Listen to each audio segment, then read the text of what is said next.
गद्दी श्री बाबा लाल दयाल जी वालों परम पूज्य पीठाधीश्वर श्री 108 श्री महंत आनंददास जी महाराज की अगवाई हेठ शिहाड़ा तो 35वीं प्रभात फेरी कढ़ी गई।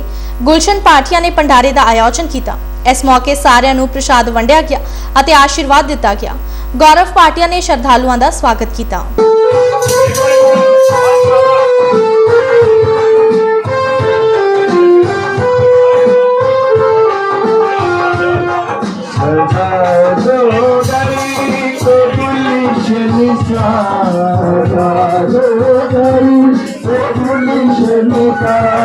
मेरे बाबा लाल आए हैं, बाबा लाल आए हैं, ये दुतिया की दुल्हन सी लगे, दुतिया की दुल्हन सी मेरे बाबा लाल